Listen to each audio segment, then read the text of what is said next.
Hey guys, it's Natalie and welcome back to my channel. In today's video, I'm going to be filming some LGBTQIA+ book recommendations, and these are all books that I absolutely loved, and I want to recommend some because it's Pride Month, and I'm so excited because this is my first Pride Month that I am celebrating out of the closet. So yeah, super exciting. If you guys didn't know, I'm pansexual and I haven't been out for a while, so this is my first Pride Month out of the closet, and I just can't wait to recommend these absolutely wonderful books that I loved.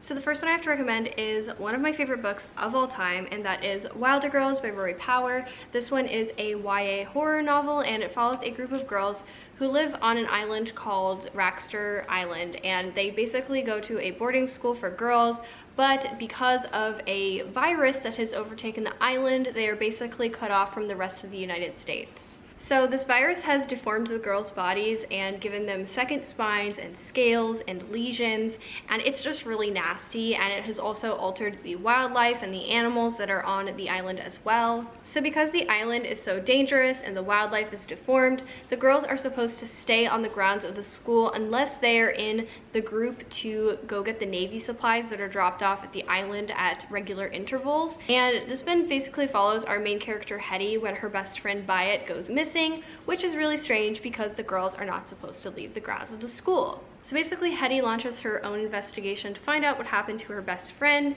and I love this book so much. It is exactly my cup of tea. It is creepy, it is queer, it is feminist, and I love it so much. This book has really divided reviews, but I was on the loving it side of that spectrum, and I just think this had such beautiful prose, and the way that it was written was just absolutely beautiful and haunting and creepy and dread-inducing and cringeworthy, and I just loved it. This book features a lot of queer characters, and I really love that, and this one is basically pitched as a queer feminist Lord of the Flies retelling, and I feel like that's honestly pretty accurate. I love this book so much. I cannot recommend it enough, and it's definitely not for everybody though, because it does have a lot of trigger warnings, and if you guys are interested in seeing the triggers for any of these books, I always leave them in my Goodreads reviews down below, so I will link that in the description. But yeah, absolutely love this book. It is so beautiful and one of my favorites of all time. So up next I actually have a middle grade book, and that is George by Alex Gino. This one follows our main character George, who is a trans girl, and she actually wants to be called Melissa, but because of certain circumstances, she's finding it very difficult to be herself, and she wants to get the role of Charlotte in the school's production of Charlotte's Web, but obviously they're not going to let her. And so this basically just follows a young trans girl struggling with her identity, and I just really love this book, and I think this is exactly the type of thing that kids should be introduced to at a young age, because it is something that is normal. And so I feel like this book is doing a lot in the middle grade community, and I definitely would like to read more from Alex Gino. And yeah, I just absolutely love this book. I read this in one sitting, and I listened to it on audio, and I enjoyed the audiobook so much that I decided to pick up a physical copy. So I both recommend the book and the audiobook. This one is just amazing. So up next is a book that is one of BookTube's favorites, and I know you guys have probably heard this book recommended and talked about and raved about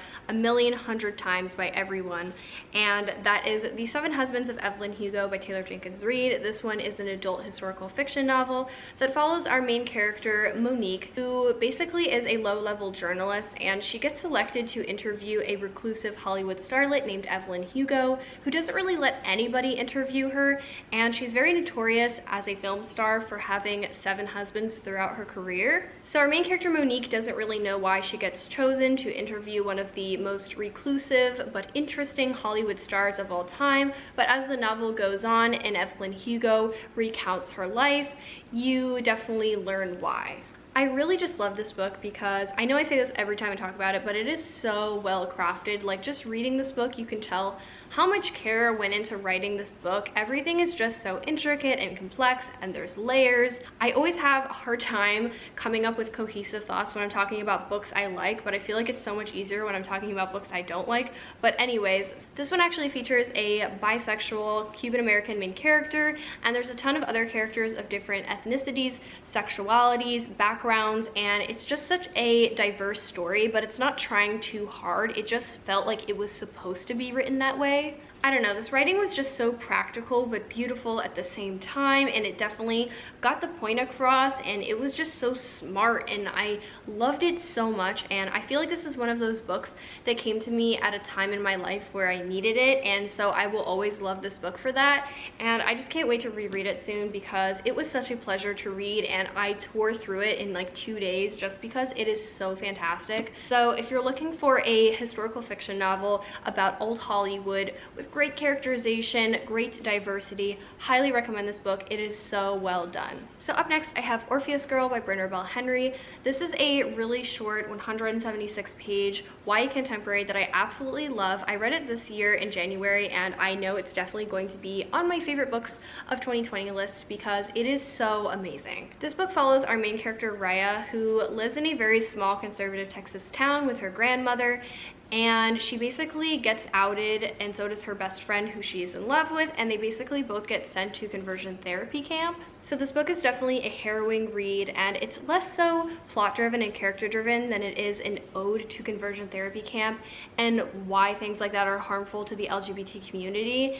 And I think this is a really, really important book. Our main character Raya also isn't super characterized, and I feel like that is so we can put ourselves into her shoes and really experience the raw emotion and the harmful things that are happening to our main character. So this is just a beautiful little insightful story, and I absolutely loved it. I cried the entire time that I read this book. From the front page to the back, I cried my eyes out like a baby. I try not to cry every time I talk about this book because I loved it so much, and I have never related to a character so much in my entire life, and I felt like Raya was me because we have so much in common, living in small towns and having our mother not in the picture and just like not being able to come out in high school, and I related to her so much, and it was the first time I truly saw myself as a character, and I just cannot say enough good things about this book. I also don't know if I mentioned it before, but this book is a loose retelling of Orpheus and Eurydice, and basically our main character Raya is Orpheus, and she is following Eurydice, who is Sarah, to the underworld, aka conversion therapy camp. So I really liked how that translation played into the novel and how our main character incorporates mythology into her life to make it easier to get by, and I don't know, I just really love this book. It is one of the best books I have ever read, and I have been waiting my whole life to read a book like this where I feel truly represented, and I just absolutely love it. So definitely check this one out. So fantastic, one of my favorites of all time. So up next, I have Sock Hill Girls by Claire Legrand, and this one is a YA horror fantasy novel, and it basically follows 3 girls who live on an island called Sock Hill Rock, where girls are mysteriously going missing and nobody seems to really be doing anything about it. So our 3 main characters decided to investigate. So I really like the story. I felt like it was very atmospheric, very entertaining, and I just really liked this, and I wish this was a movie or like a TV show because it definitely felt like it could be one. So yeah, this book is just really, really creepy, really eerie. There's actually an asexual main character, and then there is also a female-female relationship kind of thing, but it's not exactly described like what their sexualities are. But overall, I think this was a really well done book. It was really entertaining, really creepy, and I just had a lot of fun reading it, so definitely check this one out. So up next, I have We Are Okay by Nina LaCour. This is a book that I don't own, and I'm so sad I don't own it because I loved this book. I just haven't bought a copy yet. And basically, this one is a really short YA contemporary, and it follows our main character. I believe her name is Marin, and she's struggling deeply with the loss of her mother and her grandfather, and also her best friend is not really friends with her anymore, and she kind of moved to college on her own, and she's kind of just isolated now. So kind of like Orpheus Girl, this one isn't super plot driven or anything like that, but it's more so an ode to grief and how that can completely destroy and change a person. Marin was also a main character who I related to on multiple levels, and I just really, really liked this book. It's really short, so I just tore right through it, and there's a female-female relationship in this book, but I'm not sure it's exactly specified, like the sexualities of either party involved or anything. But overall, I think this is a really great read, and everybody should read it because it is so fantastic. So the next recommendation I have is I'll Give You the Sun by Jandy Nelson. This one is a YA contemporary that I absolutely love, and this one follows our two main characters, Jude and Noah, who are twins, and basically this kind of explores their relationship and how in the beginning of the book they were very close, and then they got far apart and they pretty much hated each other, and then how they got closer together at the end. This book focuses a lot on family relationships, not only between Jude and Noah, but between their family members as well. This book just has so many layers and it covered so many topics, and it also includes a lot of art and what it means to be an artist and the highs and lows of that, like loving art and working obsessively on it and not talking to anybody else, and the really lows of art where you don't want to make anything, you destroy everything you've ever made. And I just really like the deep way that art played a part in the story, and if you're an artist, you know what I'm talking about. And I just feel like this was done really well. Both Jude and Noah are artists in different ways, and they both kind of like compete a little bit for their mother's approval. They both apply to the same art school, and I just really liked that aspect. Another thing I really liked about this book is that it kind of follows two dual timelines, because Jude and Noah both kind of had like an experience that separated them in the middle of the novel, and one perspective is told from Noah's perspective in the past and then Jude's perspective in the present. So it kind of creates the illusion that you're watching them grow up, and it makes you feel even more like attached to them as characters. I just felt like Jude and Noah were real people, and I was just having a peek at what their life is like, and overall it was just so fantastic. And also one of the twins, Noah, is gay, and I really liked the way that it was explored. I can't really speak for the representation, obviously, because I am not a gay boy, but I think it was done pretty well, and from the reviews I've seen, it's represented pretty well.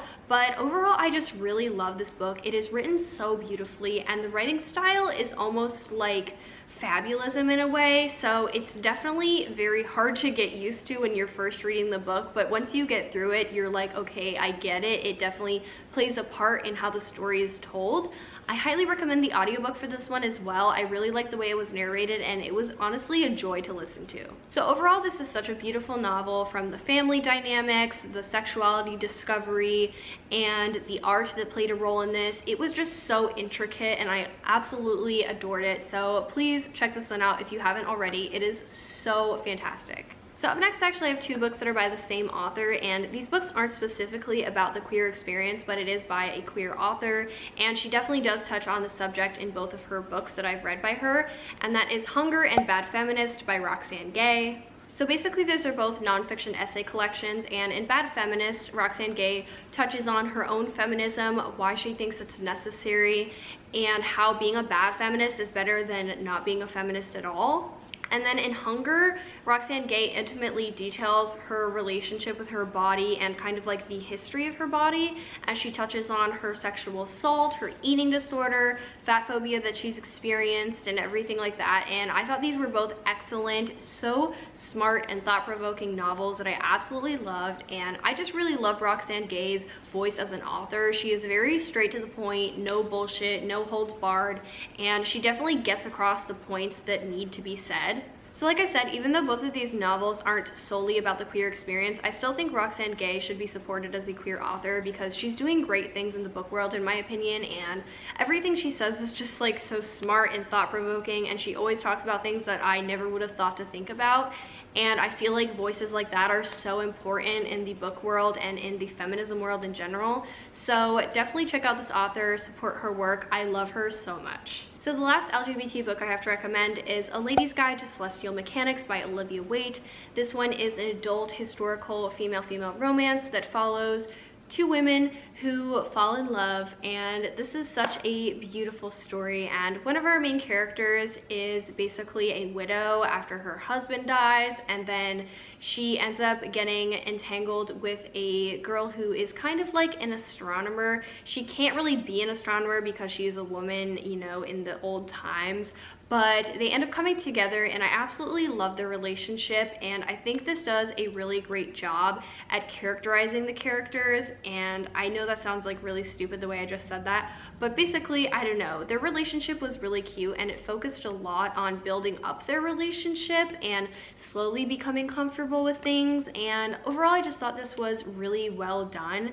And if you want a romance book that only has a little bit of smut, but it's more so focused on the people in the relationship and their trauma and their past and them coming together, I think you would absolutely love this book. It was so fantastic. So I think that concludes my LGBTQIA+ book recommendations video. I definitely haven't read a ton of queer books in my time, but also I haven't really been out for a long time. And like I said, this is my first Pride Month where I'm actually out of the closet, and it just is a really great feeling, and I feel more myself than I've ever felt in my entire life, and I'm so happy that I'm able to talk about it on this platform with you guys, and I'm just so happy. I love you guys so much. Thank you so much for watching this video. Leave a like, subscribe down below, and hit the notification bell if you don't want to miss a single upload, and have a great day. Definitely let me know down below some queer book recommendations you have. I'm always eager to hear more. So yeah, thanks for watching. Bye!